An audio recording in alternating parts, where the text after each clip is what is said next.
Problema mo ba yung blood sugar na mataas? Pues, tong video na to is a tutorial on how to get your blood sugar test regularly while not having your doctor beside you. What's up mga ka-lipstick? Welcome again sa aking YouTube channel. For today's video, I'm going to share with you kung ano ba yung ginagamit ko for testing my blood sugar. So, ito na nga. Yun nga, nung nabubuntis ako, pinatas sa akin ng doctor ko, yung OB ko, yung aking blood sugar. And I believe that's required while you are pregnant. So, para makita ko may mga abnormalities sa iyong katawan while you are pregnant. Para maingatan din si baby. So, ito na nga. Ginamit ko tong si Sinocare. Yan. Nabili ko siya sa Shopee. I don't know if meron sa TikTok, but I will just give you the links after this video. Last test ko dun sa hospital, Asians Hospital is, I believe, 5.6 range. I don't know. That is the equivalent, ha? So, ayan, papakita ko sa inyo yung product. Ito yung mismong tester. Kompleto na siya. So, I believe this will cost you like 500 plus. So, almost 600. Pagandahan lang, may bag na siyang kasama. And then, meron siyang, tawag nito? Blood glucose indicator card. And then, meron na rin siyang kasamang, guide. User manual. Yan. So, ang pinaka-bet ko dito, meron siyang instructions on how to do it. Ayan. So, first, wash. And then, yun, itong part na to. Ayan, meron talaga siyang guide hanggang sa matapos mo siya. Ayan. So, and then, yun, na-diagnose ako as pre-diabetic. And pinababawalan ako sa matatamis like sugar. Of course, di naman may iwasan yung sugar sa ating daily living. Like yung kanin. Pero yung mga chocolates, matatamis like salad. Lahat ng matatamis actually. Yun ay tinanggal ko na siya. So, ang hindi ko lang natanggal is yung aming pag-inom ng gatas tuwing morning. So, that's a no-no pa rin. So, kasi nag-diagnose akong pre-diabetic noong January. And then, today is February 9 or 10. And last week, nag-test ako 100 mg. And today, nag-test ulit ako and 112 yung lumabas. So, ang galing-galing. Ang hindi ko talaga iniiwasan sa aking daily living is yung pagkagatas in the morning. Kasi gusto ko yung bang mainit na gatas. So, para mainitan yung sigmura. Pero, tanggalin ko na siya. Dati, I usually drink yung Milo, yung Swiss Miss. Yun pala, ang laki-laki pala ng sugar content nun that will range to 19. And, I believe 10 to 19. Lalo na yung Swiss Miss. Wala akong kinikilingan na products here.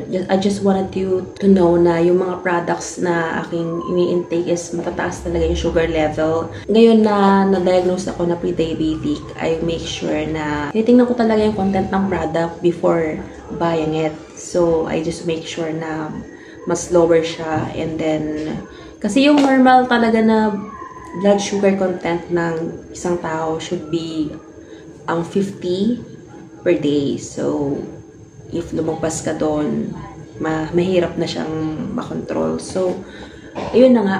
Magpipin ako ng video in here on how I did my sugar test to my ate. Yung ate ko, I hope na pre-diabetic lang siya at kaya pa siyang bumaba. And sasadyain kong walang sounds to or background sounds because I want you to see what I'm doing, and I will not add any what do you call this, the fast forward effect in here. So ito na nga, nilalagay ko yung pantusok dun sa yung karayom dun sa yung daliri, sa daliri na aking i-injectionan. And then, ayan, ang tawag nito, iniikot ko lang siya para matanggal. And then, ipa-place ko siya, ganyan, para matest kung talagang kumagat. And then, ayan, iikot ko yung mismong ikutan na yan. And I make sure na number 4 siya. And then, ayan, may kukunin ako dyan na isang test strip ang tawag. I don't know if this is the correct one. If that is the correct term. But yeah, dyan nyo ilalagay yung dugo na na-inject nyo or natusok nyo sa daliri nyo to test. So, yan, mapakita ko kung paano siya ginagawa. Noong una, nalilito pa ako kung paano gawin yan eh. Gawa ng, ayaw ka ako kumagat nitong ano na to, itong strip na to doon sa aking ginagamit. Ayan, so, noong una, yan. Noong una, may pinipindot pa ako. Wala pala ipipindutin dyan. So, automatic na yan na kakagat pagka diniin mo siya. So, make sure na malinis ang inyong i-injectionan. So, dapat gumamit tayo ng cotton and alcohol. And then, ayan na siya. Ilalagay ko na siya dun sa daliri ng ate ko. And dapat malinis yung part ng i-injectionan para hindi ma-avoid natin yung infection. And then, ayan na. Kukuhanan ko na siya ng dugo dyan. So, didiinan ko siya ng konti para lumabas yung dugo and then kukunin ko na siya sa test strip. And then, narinig nyo naman na may tumunog. Ibig sabihin, okay na siya. And then, put the cotton na may alcohol sa kanyang daliri. Kita nyo naman, oh. Diba ang taas? Wala kang kinain? Sigurado ka? Minom ka tubig? Ang taas, oh. Baka diabetic ka na, Tismin. Mahirap talaga magkaroon ng diabetes kasi gawa ng mag-insulin ka everyday and hindi biro yung gamutan sa insulin. So, I don't know how much that price is kasi hindi pa ako nakabili. Pero, talagang mamumulubi ka sa pagbili ng mga gamot na to. And di siya birong sakit kasi kailangan i-maintain mo talaga yung iyong blood sugar and so forth. At saka yung gamutan is hindi biro. Yun na nga. So, this product, I will rate this product as super, super good. Normal. Kumaga, normal talagang, yung parang masasabi mong best buy siya. Hindi ako nagsising bumili nito kasi namomonitor ka talaga yung blood sugar ko. And as far as I can tell, itong mga product like Blood Lancet, yung pantusok, and then yung lalo na yung strip, blood, ano ba yun? Yung test strip niya, mahal talaga siya sa Mercury. Sabi sa akin ni Papa, 150 daw siya per piece. I don't know if that is true, but yeah.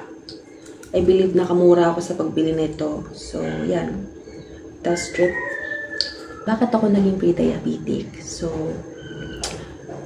dati kasi mahilig talaga ako sa chocolates. So, lahat ng chocolate, Kisses, basta lahat ng makikita mong chocolate, name it, Toblerone, malalaki as in, talagang mauubos ko siya.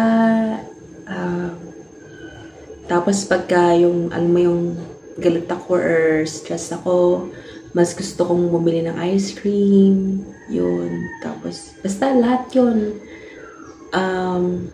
Yun yung ini-intake ko, yun yung kinakain ko. So,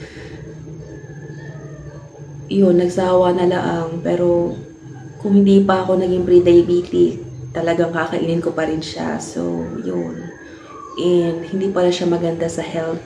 And I hope na kayo din maging balance din yung health, yung inyong blood sugar. And mahirap siyang habulin, lalo na pagka nandun ka na sa range na pre-diabetic at may diabetes ka na. So, I make sure talaga na wala na talaga siya. Ngayon, ang hindi ko naiiwasan talaga is yung pagkain ng gummies. Sleeping gummies. Kasi as you know, if nanonood kayo ng aking vlogs before, talagang ang problema ko is hindi ako makatulog sa gabi. And yun yung pinaka-struggle ko as a human being. So, yun yung struggle. And mamayang gabi and for the rest of the days, I will just make sure na hindi na ako magte-take ng gummies. And iiwasan ko na talaga ng mahigpit yung aking pagte-take ng mga gatas and all the sugar. So, I hope this vlog will help you get your blood sugar test. And sana lahat tayo healthy and magko-control sa ating sugar level. So, I hope this vlog helps you. And see you mga ka-lipstick sa aking next vlog. Bye for now!